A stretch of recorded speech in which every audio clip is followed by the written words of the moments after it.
नमस्कार, मैं हूं आदेश रावल। ये है प्रेस टॉक्स का मंच, यानी कि आपका अपना प्लेटफॉर्म। कहना तो आसान है कि आपका अपना यानी दर्शकों का प्लेटफॉर्म है, लेकिन इसे आपका प्लेटफॉर्म बनाएं कैसे।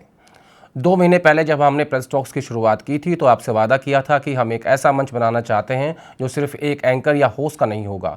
यहाँ सिर्फ ये नहीं होगा कि नेता आएँ और अपनी बात कहकर चले जाएं।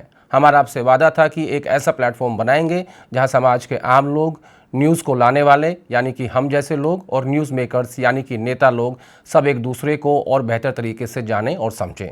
इसी क्रम में आज हम एक नया प्रयोग कर रहे हैं, जहां प्रेस टॉक्स के आज के एपिसोड में हमारी बातचीत होगी आपसे, यानी हमारे यूट्यूब के सब्सक्राइबर, ट्विटर और इंस्टा के फॉलोअर्स। बंद कमरे की मीटिंग में क्या हो रहा है, कौन किससे मिल रहा है, कैमरे के पीछे क्या चल रहा है, उस पर बात होगी। हमने आपसे कहा था कि आप अपने सवाल भेजिए। यकीन मानिए कि आज मैं जितना उत्साहित हूँ, थोड़ा सा नर्वस भी हूँ। शायद पहले के किसी एपिसोड में नहीं हुआ। तो चलिए शुरू करते हैं आज के एपिसोड की, आपके अपने अनूठे और अनोखे सवालों के साथ। मनीष का सवाल है कि यह कितना सच है कि पार्टी विशेष की बीट कवर करते हुए पत्रकार की निजी राय भी उसी पार्टी की विचारधारा से कदम ताल करने लगती है। देखिए, इसका अगर सच्ची जवाब दूं तो अगला सवाल है, यूसुफ जमील ने पूछा है कि राहुल गांधी जब जानते हैं कि उनकी पार्टी में कुछ संगी हैं और कुछ लंगड़े घोड़े हैं तो फिर उन्हें पार्टी से बाहर क्यों नहीं करते। सवाल है विक्रम सिंह राजपुरोहित, क्या कांग्रेस संगठन महासचिव को बदलने जा रही है। राहुल गांधी धीरे धीरे जो पुराने नेता हैं उनसे काफी दूरी बना रहे हैं। ट्विटर पर आशुतोष ने पूछा है कि आप कांग्रेस कब ज्वाइन करेंगे। अदनान खान बरेली से पूछा है कि सचिन पायलट जी के बारे में बताएं कि क्या होने जा रहा है राजस्थान में। दिल्ली हाईकमांड का ये फैसला हो चुका है कि सचिन पायलट की अगुवाई में ही ये अगला चुनाव लड़ा जाएगा। ट्विटर पर ही पूछ रहे हैं कि आप कांग्रेसी हो या पत्रकार हो। ट्विटर पर मिश्रा जी पूछ रहे हैं कि आप कांग्रेस का अघोषित प्रवक्ता हैं। यूट्यूब पर मोनू ने पूछा है कि नवजोत सिंह सिद्धू ईमानदार हैं, उन्हें कांग्रेस ने साइडलाइन क्यों किया है। मुझे लगता है कि कांग्रेस पार्टी के सामने सबसे बड़ी चुनौती ये है, क्या राहुल गांधी अध्यक्ष बनने के लिए राजी होंगे। सवाल है गोविंद शर्मा यूट्यूब पे लिखते हैं कि कन्हैया कुमार का आगे का क्या भविष्य है, क्या बिहार विधानसभा चुनाव लड़ेंगे। आपका पसंदीदा आम कौन सा है और मार्केट में अच्छे आम कब तक आएंगे। मैंने कल एक आम देखा, उस पर लिखा हुआ था कि ये राजनाथ सिंह आम है, तो मुझे देख के लगा कि बड़ा फ्लेक्सिबल आम है और बहुत एडजस्टेबल भी है। अगला सवाल है सलमान चौधरी का कि इतनी अंदर की खबर आप कैसे कवर करते हो। कांग्रेस पार्टी से बिना पूछे सरकार ने थरूर साहब का नाम डाल दिया, क्योंकि सरकार को भी पता था कि कांग्रेस पार्टी से थरूर साहब नाराज चल रहे हैं। प्रधानमंत्री मोदी चाहते हैं कि जो उनके कंट्रोल का व्यक्ति हो, नड्डा जी की तरह, उसी को ही वो राष्ट्रीय अध्यक्ष बनाए। ट्विटर पर राजू पूछ रहे हैं कि शशि थरूर, मनीष तिवारी, सलमान खुर्शीद को निकाल क्यों नहीं देते। पहला सवाल हमने यूट्यूब से लिया है। अदनान खान बरेली से पूछा है कि सचिन पायलट जी के बारे में बताएं कि क्या होने जा रहा है राजस्थान में। इसी से मिलता जुलता सवाल है कि रॉकी गुर्जर का, जो ट्विटर पे उन्होंने पूछा है कि राजस्थान कांग्रेस अगले विधानसभा चुनाव तक या चुनाव के लिए सचिन पायलट का भविष्य क्या है। देखिए, ये बात सबको पता है कि लोकसभा चुनाव से ठीक पहले जब सचिन पायलट को कांग्रेस पार्टी का महासचिव बनाया गया था तो उनकी एक बैठक हुई थी राहुल गांधी के साथ में, और जिसमें उनको कहा था कि आप लोकसभा चुनाव तक दिल्ली में यानी राहुल गांधी के साथ काम करिए, उसके बाद हम आपको राज्य जो है वो सौंप देंगे। मुझे लगता है कि आने वाले इसी 2025 के अंत तक या उससे पहले भी संभव है कि सचिन पायलट को राजस्थान कांग्रेस का अध्यक्ष बनाया जाएगा। और साथ साथ इसका मतलब ये भी होगा कि अगर सचिन पायलट वहाँ के अध्यक्ष बन जाते हैं तो 2028 का कांग्रेस पार्टी का चेहरा सचिन पायलट होंगे। ये इसमें लगभग क्लैरिटी है कि ये तय है, दिल्ली हाईकमांड का ये फैसला हो चुका है कि सचिन पायलट की अगुवाई में ही ये अगला चुनाव लड़ा जाएगा। अब दूसरा सवाल है जो हमने ट्विटर से लिया है। प्रिंस खिंची अपना उनका यूज़र नेम है। राजस्थान पीसीसी चीफ अपना कार्यकाल पूरा करने वाले हैं तो क्या बदलाव की गुंजाइश है या कांग्रेस हाईकमान वर्तमान पीसी चीफ के साथ ही बढ़ेगा। यानी इनका सवाल ये है कि क्या गोविंद सिंह डोटासरा का जो कार्यकाल है वो पूरा होने वाला है और क्या वो कंटिन्यू करेंगे। मुझे नहीं लगता, इसमें कोई गुंजाइश नहीं है कि गोविंद सिंह डोटासरा अपना कार्यकाल कंटिन्यू करेंगे। और जैसा मैंने पहले बताया कि सचिन पायलट जो है वो फ्रंट रनर हैं इस पोस्ट के लिए, राजस्थान प्रदेश कांग्रेस कमेटी के लिए। तीसरा सवाल यूट्यूब से लिया है। मनीष बघेल कहते हैं कि राजस्थान में अशोक गहलोत का क्या फ्यूचर है, 2028 में सीएम की रेस में होंगे। देखिए, अशोक गहलोत का बहुत बेहतर फ्यूचर था, क्योंकि अशोक गहलोत को गांधी परिवार चाहता था कि वो कांग्रेस प्रेसिडेंट बने, और जब उनको इस बात को लेकर राज़ी कर दिया गया तो एक मीटिंग हुई जिसमें खड़गे साहब और अजय माकन को जयपुर भेजा गया था कि आप वहाँ पे सीएम बदलिए, विधायक दल की बैठक बुलाई गई, लेकिन अशोक गहलोत ने बगावत कर दी और वहाँ से पूरी राजनीति बदल गई। अशोक गहलोत जो हैं वो कांग्रेस पार्टी में और ख़ासतौर पर सोनिया गांधी के बहुत नज़दीकी माने जाते थे, लेकिन 25 सितंबर 2022 की उस बगावत के बाद अशोक गहलोत के जो है संबंध ज़्यादा अच्छे नहीं रहे गांधी परिवार के साथ। तो उनका फ्यूचर आप इस बात से अंदाज़ा लगा सकते हैं कि 2028 में क्या होने जा रहा है। चौथा सवाल है, यूट्यूब पर मोनू ने पूछा है कि नवजोत सिंह सिद्धू ईमानदार हैं, उन्हें कांग्रेस ने साइडलाइन क्यों किया है। नवजोत सिंह सिद्धू को मुझे लगता है कि प्रदेश अध्यक्ष बनाया था और एक बेहतर मौका दिया गया था, लेकिन उनकी जो चाहत थी सीएम बनने की, जब कैप्टन अमरिंदर सिंह को हटाया था उसके बाद चरणजीत सिंह चन्नी को बनाया गया, तो वो पूरी नहीं हो पाई थी। उसके बाद से फिर उनके ऊपर एक केस था जिसके बाद वो जेल भी चले गए थे। तब से शायद उन्होंने ही अपने आप को एक्टिव पॉलिटिक्स से विड्रॉ कर लिया। अगला सवाल है कि इंस्टाग्राम पर विशाल जैन ने पूछा है कि कांग्रेस के राष्ट्रीय प्रवक्ता आलोक शर्मा को हाल ही में सचिव पद से हटा दिया गया है और वो वापस प्रवक्ता पद पर हैं, इस पर आपके विचार और अंदर की जानकारी क्या है। देखिए, मुझे ऐसा लगता है कि पंजाब कांग्रेस के अध्यक्ष राजा वड़िंग और आलोक शर्मा के संबंध ठीक नहीं चल रहे थे। उनके बीच में काफ़ी गैप था और उस गैप के चलते ये कदम उठाया गया कि आलोक शर्मा को फ़िलहाल के लिए, मैं रिपीट कर रहा हूँ कि फ़िलहाल के लिए उन्हें पंजाब के सचिव पद से हटाया गया है। प्रवक्ता पद उन्हें वापस मिलने वाला है जल्दी, क्योंकि वो टीवी डिबेट्स में पार्टिसिपेट कर रहे हैं और मुझे ऐसा लग रहा है कि जल्दी ही उन्हें शायद सचिव के रूप में अकोमोडेट वापस किया जा सकता है, स्टेट दूसरा होगा। धनंजय सिंह कहते हैं कि राहुल गांधी भागीरथ मांझी के घर गए थे, कहीं राहुल गांधी उनका इस्तेमाल तो नहीं कर रहे हैं। देखिए, राजनीति में हर नेता ही चाहता है कि वो कैसे अपनी पार्टी के लिए बेहतर काम कर सकता है। तो राहुल गांधी वहाँ गए थे, मुझे लगता है कि उनके परिवार से कोई व्यक्ति टिकट मांग रहा है। फ़िलहाल मेरे पास यही जानकारी है, क्योंकि ये कल की घटना है।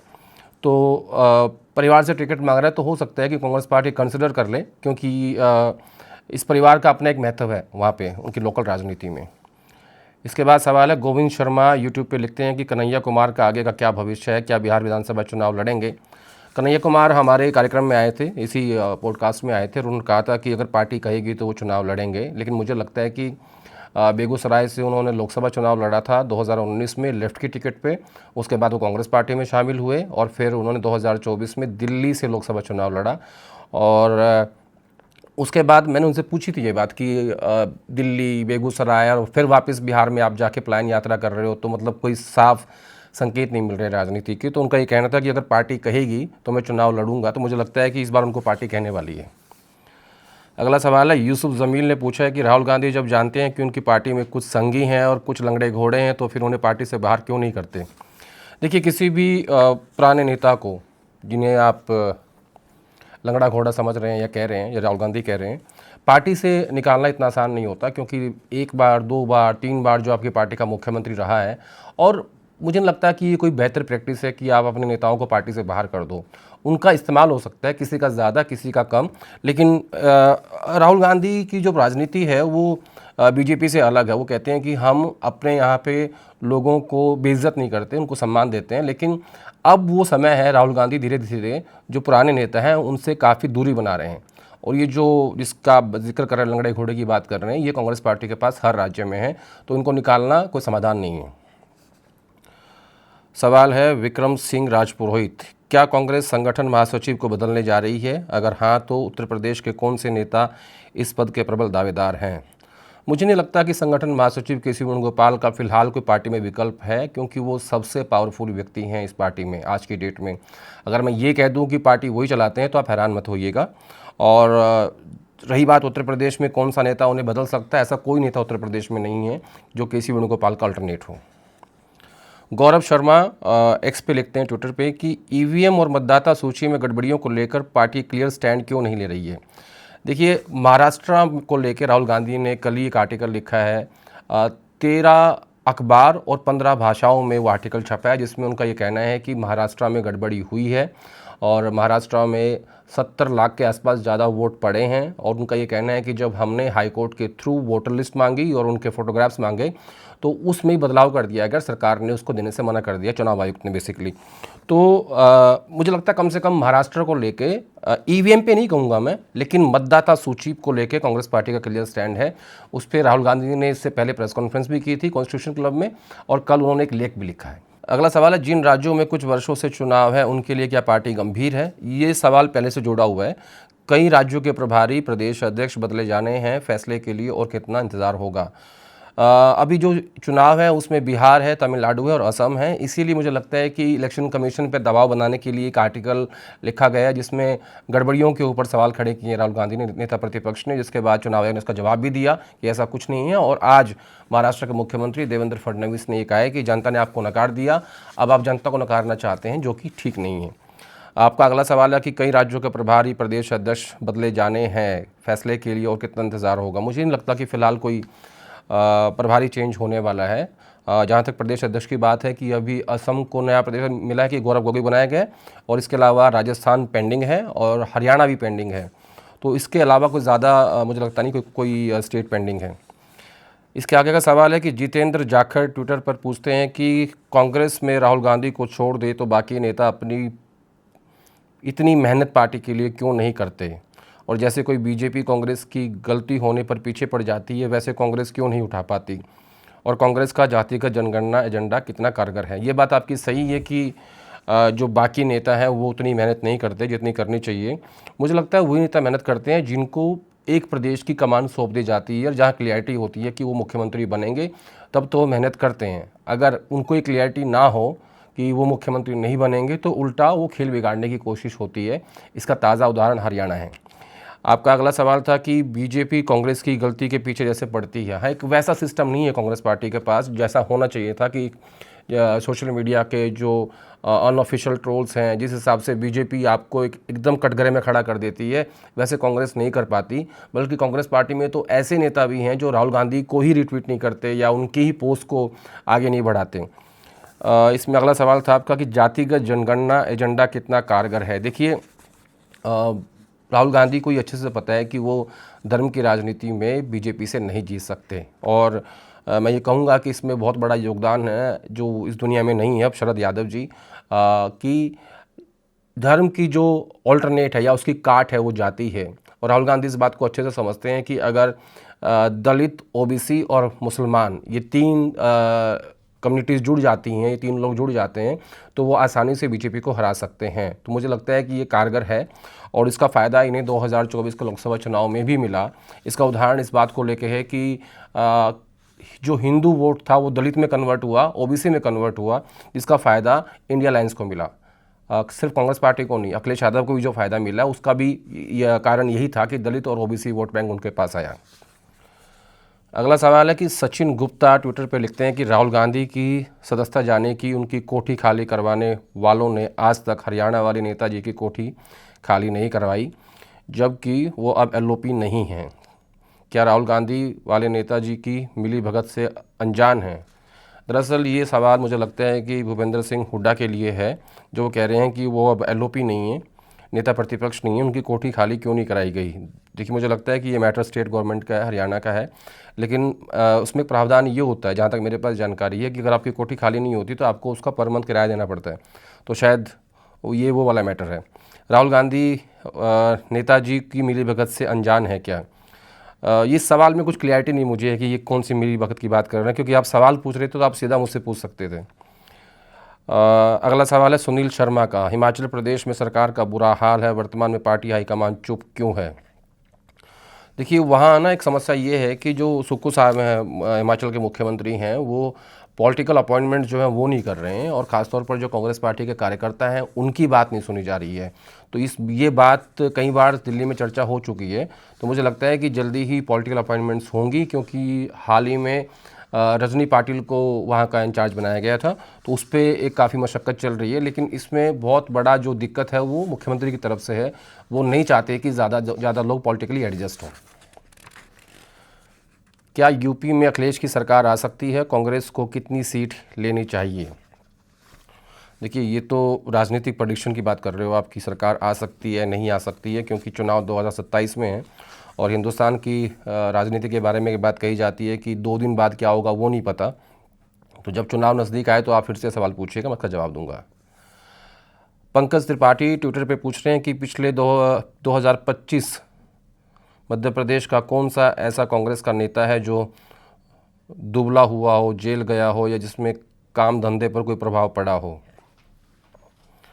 ये बड़ा टिपिकल सा सवाल है कि कौन सा ऐसा नेता है कि जो दुबला हुआ हो, जेल गया हो। यानी ये कह रहे हैं कि कोई ऐसा नेता नहीं है वहाँ का जो संघर्ष कर रहा हो सड़क के ऊपर, जिसका वेट कम हुआ हो, जो संघर्ष के चलते जेल गया हो। और मुझे लगता है कि राहुल गांधी ने वहीं ये बात कही थी कि लंगड़े घोड़े की बात मध्य प्रदेश में उन्होंने की थी। इससे पहले वो सिर्फ दो घोड़ों की बात करते थे, एक बारात का घोड़ा और एक रेस का घोड़ा, और कहते थे कि रेस के घोड़े को हम खड़ा कर देते हैं बारात में और उस बारात वाले को खड़ा कर देते हैं रेस में। अब आई होप कि आप इससे समझ गए होंगे कि कोई दुबला क्यों नहीं हुआ और जेल क्यों नहीं गया। मयूर मेहता पूछते हैं कि आगे देखते हुए आपको क्या लगता है कि कांग्रेस पार्टी के लिए सबसे बड़ी चुनौती क्या होगी? क्या यह नेतृत्व वैचारिक स्पष्टता या मतदाता की धारणा है, या इसे अपनी प्रासंगिकता फिर से प्राप्त करने के लिए कौन से महत्वपूर्ण कदम उठाने होंगे? देखिए, मुझे लगता है कि कांग्रेस पार्टी के सामने सबसे बड़ी चुनौती ये है कि 2027 में खड़गे साहब का कार्यकाल पूरा हो रहा है, क्योंकि वो 2022 में अध्यक्ष बने थे, 5 साल का कार्यकाल है। क्या राहुल गांधी अध्यक्ष बनने के लिए राज़ी होंगे? और अगर वो राज़ी नहीं होते हैं तो फिर कांग्रेस पार्टी का अगला अध्यक्ष कौन होगा? ये देखना बड़ा महत्वपूर्ण है, क्योंकि इसी के आसपास पूरी राजनीति घूम रही है।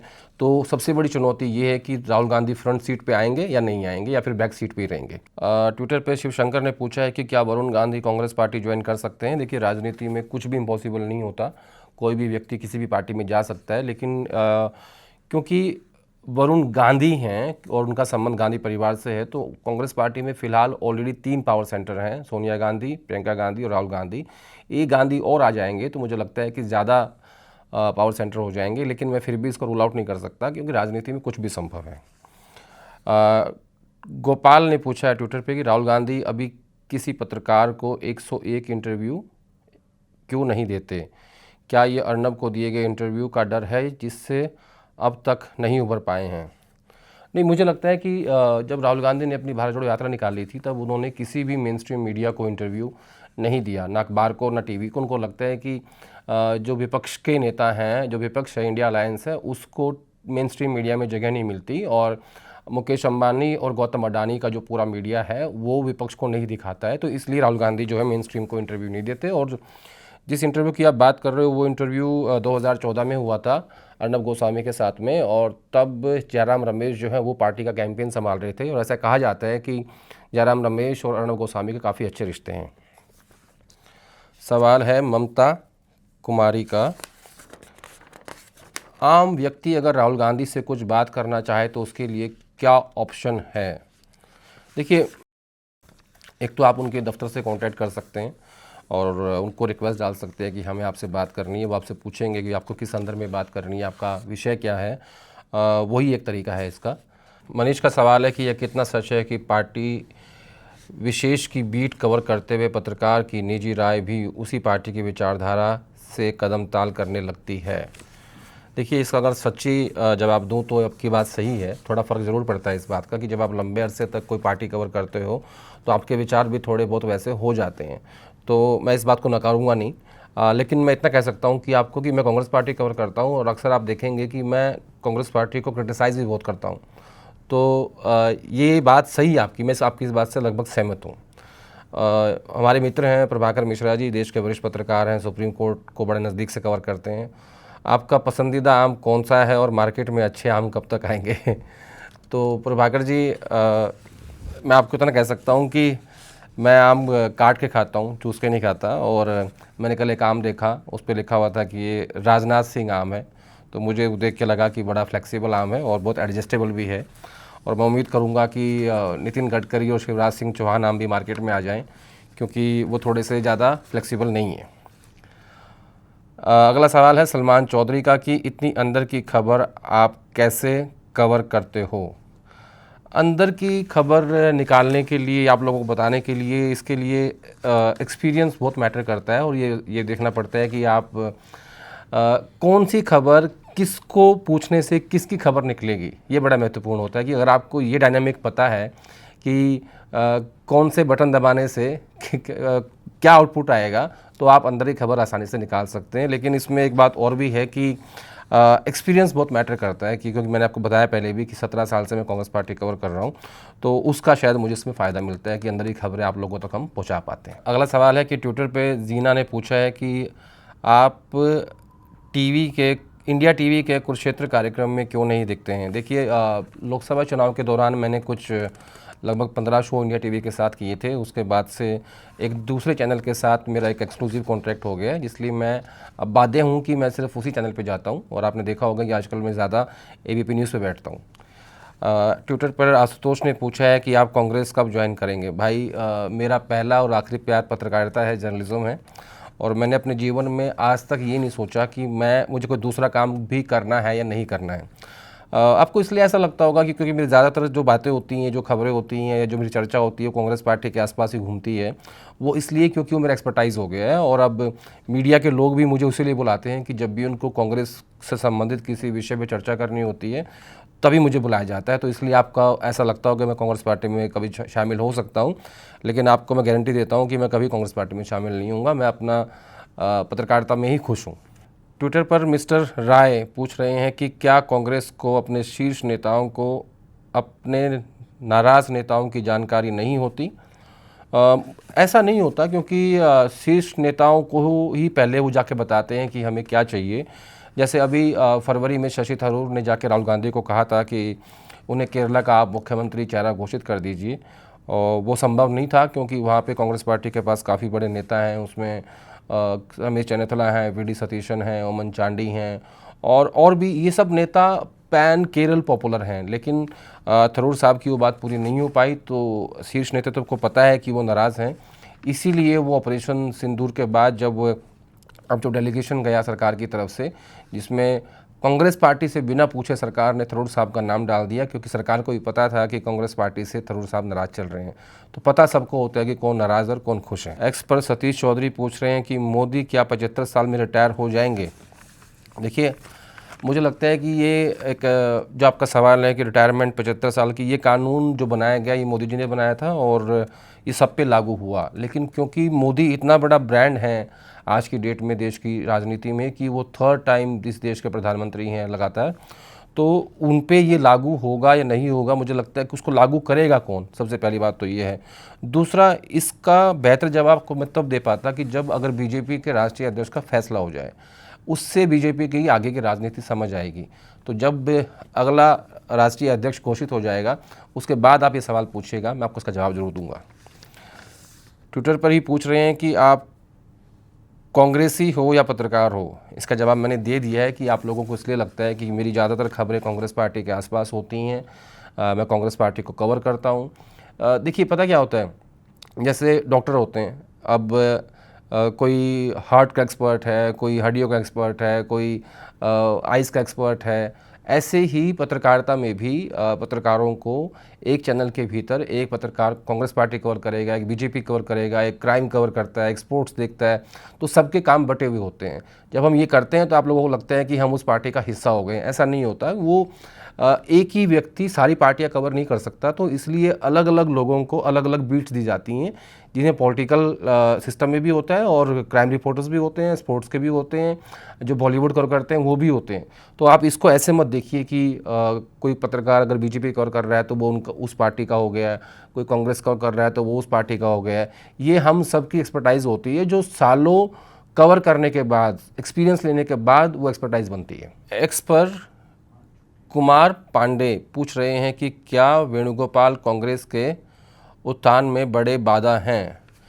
देखिए, मैं पहले भी बोल चुका हूं कि आज की डेट में वेणुगोपाल का पार्टी के भीतर कोई विकल्प नहीं है। वो राहुल गांधी उनका बहुत ट्रस्ट करते हैं, और इसके पीछे की ना एक कहानी है। दरअसल राहुल गांधी हमेशा एक बात कहते थे कि जो गलती मेरी माँ सोनिया गांधी ने करी, वो गलती मैं कभी नहीं करूँगा। एक आदमी के पास सारी पावर नहीं होगी, और राहुल गांधी का इशारा हमेशा होता था अहमद पटेल की तरफ कि उन्हीं के पास सारी पावर थी। लेकिन पिछले 2019 में जब वेणुगोपाल को पार्टी का संगठन महासचिव बनाया गया, तब से लेकर अब तक मैं देख रहा हूं कि वेणुगोपाल बिल्कुल इंडिस्पेंसेबल हैं और वो बहुत पावरफुल व्यक्ति हैं और पार्टी को वही चलाते हैं। और मुझे नहीं लगता कि वो उत्थान में बाधा हैं, क्योंकि जब पार्टी के सीईओ को या मालिक को ये पता है कि ये व्यक्ति हैं और ये काम मेरे बिहाफ पे कर रहे हैं, तो उनको सब पता है। तो अगर बाधा कोई है तो मुझे लगता है कि वो पार्टी के मालिक होते हैं, क्योंकि उनको ये पता है कि मैंने किस व्यक्ति से क्या काम करवाना है। तो मैं इस बात से सहमत नहीं हूँ। ट्विटर पर मिश्रा जी पूछ रहे हैं कि आप कांग्रेस का अघोषित प्रवक्ता हैं। इसका जवाब मैंने दे दिया है, आप मेरी बात से सहमत होंगे नहीं होंगे मुझे नहीं पता, कि सालों एक पार्टी कवर करके आपको एक्सपर्टाइज बनती है और उसको आप इस बात को आप समझने की कोशिश करिए कि इतना आसान नहीं होता कि एक ही व्यक्ति इस देश की पूरी राजनीति को समझ सकता है, सारी पार्टियां कवर कर सकता है। तो इसलिए हमारी बीट्स बांट दी जाती हैं, जिसके चलते आप लोगों को लगता है कि हम अलग अलग पार्टियों के प्रवक्ता हो गए हैं या घोषित प्रवक्ता हो गए हैं। ये अक्सर आप ऐसे कटाक्ष करते रहते हैं ट्विटर पे और दूसरे सोशल मीडिया माध्यम्स पे। तो इस बात को आप लोग समझिए कि ये एक्सपर्टाइज होती है जिसमें सालों लगते हैं। ट्विटर पर अरशद खान पूछ रहे हैं कि क्या हरियाणा में हुड्डा को नेता प्रतिपक्ष बनाकर कांग्रेस हरियाणा में कामयाब हो सकती है। देखिए, 8 अक्टूबर 2024 को हरियाणा का रिजल्ट आया था विधानसभा चुनाव का। कांग्रेस पार्टी हार गई थी और तब से लेके अब तक नेता प्रतिपक्ष का फैसला नहीं हो पाया है और ये लंबे समय से पेंडिंग है। हुड्डा फैमिली का ये कहना है कि हमारे पास 30 विधायक हैं और हमारे पास 4 सांसद हैं, तो भूपेंद्र हुड्डा को ही नेता प्रतिपक्ष बनाया जाए। उधर अगर आपको नई लीडरशिप डेवलप करनी है तो फिर वो कहते हैं कि आप दीपेंद्र हुड्डा को हरियाणा का अध्यक्ष बना दो, यानी घर में से एक व्यक्ति को एक पद चाहिए, या तो आप नेता प्रतिपक्ष दो या आप प्रदेश अध्यक्ष का दो। तो उसके चलते ये रुका हुआ है पूरा फैसला, और राहुल गांधी जो है वो इस फैसले को करेंगे कि करना क्या है। क्योंकि कमलनाथ की लीडरशिप में जब मध्य प्रदेश हारे तो उसके तुरंत बाद उमंग सिंघार को बनाया नेता प्रतिपक्ष और जीतू पटवारी को बनाया प्रदेश अध्यक्ष, तो वहाँ उन्होंने फ्यूचर लीडरशिप तय कर दी थी। ऐसे राजस्थान में हुआ था। तो अब मुझे लगता है कि हरियाणा में भी उसी तरफ जा रहे हैं, लेकिन जब तक फैसला नहीं हो जाता कुछ कह नहीं सकते इसके बारे में कि कब होगा। लेकिन 8 महीने से ज़्यादा हो गए हैं, हरियाणा का फैसला नहीं हो पाया है। ट्विटर पर गौरव शर्मा पूछ रहे हैं कि भाजपा के नए अध्यक्ष में संघ की क्या भूमिका होगी। देखिए, ये बात सबको पता है कि संघ और प्रधानमंत्री मोदी जो हैं इन दोनों के अलग विचार हैं नए भाजपा के अध्यक्ष को लेके। अभी हाल ही में हमने सुब्रमण्यम स्वामी का पॉडकास्ट किया था, उसमें उन्होंने बताया था कि प्रधानमंत्री मोदी चाहते हैं कि जो उनके कंट्रोल का व्यक्ति हो नड्डा जी की तरह, उसी को ही वो राष्ट्रीय अध्यक्ष बनाएं। लेकिन संघ चाहता है कि अब बीजेपी जो है वो एक पार्टी एक व्यक्ति ना चलाए, उसमें पार्टी का भी एक रोल होना चाहिए, संघ का भी रोल होना चाहिए। तो जब मैं नज़र डालता हूँ बीजेपी के ऊपर तो मुझे 2 नेता ऐसे दिखते हैं जो आडवाणी जी और अटल जी की बीजेपी से ताल्लुक़ रखते हैं। है तो 3, लेकिन तीसरे को मैं उसमें ऐड नहीं करता। 3 हैं राजनाथ सिंह, गडकरी और शिवराज सिंह चौहान। राजनाथ सिंह क्योंकि बहुत एडजस्टेबल व्यक्ति हैं, वो उनके साथ बिल्कुल घुल मिल गए हैं। और नितिन गडकरी और शिवराज सिंह चौहान ऐसे नेता हैं जो अगर संघ की चली तो इन दोनों में से किसी एक को राष्ट्रीय अध्यक्ष बना सकते हैं। क्योंकि शिवराज सिंह चौहान को आपने मध्य प्रदेश का मुख्यमंत्री भी नहीं बनाया और गडकरी को भी आपने महाराष्ट्र का मुख्यमंत्री नहीं बनाया था। और गडकरी हमेशा वो अपनी बात पार्टी के अंदर प्रधानमंत्री मोदी के सामने अपनी बात बोलते आए हैं। तो अब ये देखना है कि इस फैसले के बाद, जैसे मैंने पहले भी कहा था कि ये फैसला तय करेगा राष्ट्रीय अध्यक्ष की वो संघ का बनता है तब क्या परिस्थिति बनेगी, और क्या एक बार फिर प्रधानमंत्री मोदी का अपना व्यक्ति को नज़दीकी व्यक्ति पार्टी का अध्यक्ष बन जाएगा। तो इससे बीजेपी के डिसीजन को लेकर क्लैरिटी आएगी कि बीजेपी चाहती क्या है। ट्विटर पर राजू पूछ रहे हैं कि शशि थरूर, मनीष तिवारी, सलमान खुर्शीद को निकाल क्यों नहीं देते। देखिए, किसी को पार्टी से निकालना इतना आसान नहीं होता और उससे कोई समस्या का समाधान भी नहीं होता। शशि थरूर, मनीष तिवारी, सलमान खुर्शीद। शशि थरूर और मनीष तिवारी दोनों वो व्यक्ति हैं जो 2022 में जब G23 बना था, जिसमें काफ़ी सीनियर नेता थे, उसका भी हिस्सा थे। और उनका ये कहना था कि जो पार्टी के बड़े फैसले होते हैं उसमें हमारी बात नहीं रखी जाती, हमसे नहीं पूछा जाता। तो एक ग्रुप ऐसा बना था जो गांधी परिवार के सामने चैलेंज खड़ा हो गया था, उसमें ये दोनों थे, सलमान खुर्शीद नहीं थे। और अब इस बार जब सरकार की तरफ से ये कहा कि आप अपने नाम दीजिए, हालांकि सरकार ने बाद में मना कर दिया, जब ऑपरेशन सिंदूर के बाद डेलीगेशन विदेश गया था तो उसमें ये तीनों नेता शामिल थे। लेकिन निकालना आसान नहीं होता क्योंकि 2 तो लोकसभा के सांसद हैं, शशि थरूर और मनीष तिवारी। सलमान खुर्शीद अभी सांसद नहीं है। ट्विटर पर राहुल पूछ रहे हैं कि क्या कांग्रेस केंद्र में सरकार बना पाएगी। देखिए, राजनीति में कभी भी किसी को नकार नहीं सकते। जब 2024 जनवरी में राम मंदिर का कार्यक्रम हुआ तो उसके बाद सबको लगा था कि बीजेपी 400 सीट ले आएगी। और मैं हमेशा कहता हूं कि राजनीतिक लोगों की कुंडलियां बड़ी स्ट्रॉन्ग होती हैं, ये कभी ख़त्म नहीं होते, कभी कोई पार्टी ख़त्म नहीं होती। 2020 में देखिए कैसे डोनाल्ड ट्रंप हारे थे और उसके बाद 2024 में कैसे उन्होंने वापसी करी। ऐसे ही कांग्रेस पार्टी भी इस देश की बहुत पुरानी पार्टी है और वो कभी भी अपनी वापसी कर सकती है, और 2024 इसका उदाहरण है कि कैसे कांग्रेस ने वापसी की 99 सीट्स लाके और कैसे बीजेपी को 240 पर रोक दिया। तो राजनीतिक लोगों की और राजनीतिक पार्टियों की वापसी कभी भी हो सकती है। ट्विटर पर परेशान आत्मा नाम से पूछ रहे हैं कि राहुल गांधी के नेतृत्व में इतनी हार हो चुकी है, उनको हटा क्यों नहीं देते। देखिए, गांधी परिवार के अलावा अगर आप सोचेंगे कि किसी को कांग्रेस पार्टी कोई कांग्रेस पार्टी को लीड कर सकता है, वो थोड़ा सा आसान नहीं है। ये मानता हूँ कि 2019 और 2024 का चुनाव राहुल गांधी की लीडरशिप में हुआ है, 14 का मैं नहीं मानता। और 19 की हार के बाद उन्होंने अध्यक्ष पद से इस्तीफा दे दिया था, कहा था कि मेरे कारण हार हुई है, और उसके बाद फिर कांग्रेस पार्टी की अंतरिम अध्यक्ष बनी सोनिया गांधी, और उसके बाद 2022 में कांग्रेस अध्यक्ष का चुनाव हुआ और खड़गे साहब कांग्रेस अध्यक्ष बने, उन्होंने शशि थरूर को हराया। अब आपने कहा कि 24 में राहुल गांधी बैक सीट पे थे लेकिन फेस वही थे, तो वो हार भी उन्हीं की मानी जाएगी। और उनको हटाने के बाद आपके पास विकल्प बचता है प्रियंका गांधी का। लेकिन अब सवाल ये उठता है कि क्या गांधी परिवार के भीतर इस बात पर सहमति है कि प्रियंका गांधी पार्टी को लीड करेंगी, ये एक बड़ा सवाल है। क्योंकि जब राहुल गांधी 5 बार के सांसद हुए, नेता प्रतिपक्ष बन गए, तब जाके प्रियंका गांधी की इलेक्ट्रल पॉलिटिक्स में एंट्री हुई, और वो पहली बार वायनाड से सांसद बनी, वो भी तब जब राहुल गांधी ने अपनी सीट खाली की वायनाड से। तो दोनों के बीच में जितना राजनीतिक गैप है, तो ये फैसला फैमिली को करना है कि वो कब चाहते हैं कि राहुल गांधी बैक सीट पे आए और प्रियंका गांधी फ्रंट सीट पे आए। एक्स पर मृणाल नरेश पूछ रहे हैं कि बिहार में कांग्रेस की राजनीति क्या है। देखिए, बिहार में लगभग मुझे लगता है कि 20% स्टेक है कांग्रेस पार्टी का, बाकी वो टोटली डिपेंडेंट है आरजेडी के ऊपर, तेजस्वी यादव के ऊपर। और हाल ही में अब जब राहुल गांधी तेजस्वी यादव की मीटिंग हुई थी, तो राहुल गांधी ने कहा था कि आप यादव के अलावा जो ओबीसी है उसको जोड़ने की कोशिश करिए। तो तेजस्वी यादव ने कहा था कि 116 जातियाँ हैं ओबीसी के अंदर, तो उन्होंने कहा कि आप 4 जोड़िए, 10 जोड़िए, 20 जोड़िए, कुछ तो करिए। तो मुझे लगता है कि यादव के अलावा जो ओबीसी है उस पर फोकस करने की कोशिश आरजेडी से भी करवाई जा रही है और कांग्रेस भी कर रही है, कैसे वो इसमें ज़्यादा सेंध लगा सकते हैं। क्योंकि सिर्फ यादव और मुसलमान से बात नहीं बन सकती, कांग्रेस पार्टी अपर कास्ट की तरफ भी देख रही है कि वो वोट भी उनके पास आए। तो हालांकि उनका स्टेक बहुत कम है बिहार में, लेकिन एक कोशिश हो रही है कि पिछली बार जो बहुत नज़दीक जाके जो है अलायंस हार गया था, इस बार वो गलती ना हो। एक्स पर इंजीनियर नाम से पूछ रहे हैं कि लंगड़े घोड़े का अर्थ दिग्विजय सिंह, कमलनाथ, गहलोत है क्या। देखिए, जब इसको डिकोड करने की कोशिश करते हैं तो लगता तो यही है कि वो उनका इशारा कांग्रेस पार्टी के सीनियर नेताओं की तरफ है, और वो लगभग हर राज्य में अभी बैठे हुए हैं। और मैं अक्सर कहता हूं कि राहुल गांधी की लड़ाई बीजेपी से कम है, और सोनिया गांधी यानी जो उनकी माँ की कांग्रेस थी, और उस दौरान जो बड़े नेता पैदा हुए, जिनको जो मुख्यमंत्री बने 5 साल, 10 साल, 15 साल, वो नेता ज़्यादा बाधा है राहुल गांधी के सामने। और वो लंबे समय से चलता आ रहा है कि राहुल गांधी अपनी कांग्रेस डेवलप करना चाहते हैं लेकिन कर नहीं पाते। बट अब मैं ये कहूँगा कि कम से कम भारतीय राष्ट्रीय कांग्रेस में जितने भी आज लोग पदों पे बैठे हुए हैं, वो सब राहुल गांधी की कांग्रेस है। राज्यों में कई जगह ऐसी हैं कि जहाँ अभी पूरा परिवर्तन नहीं हो पाया है, लेकिन राहुल गांधी कोशिश कर रहे हैं, लेकिन इस कोशिश में भी काफ़ी अड़चनें आती हैं बार बार। तो मैं आपको ये कह सकता हूँ कि लगता ऐसा है कि उनका इशारा सीनियर नेताओं की तरफ है।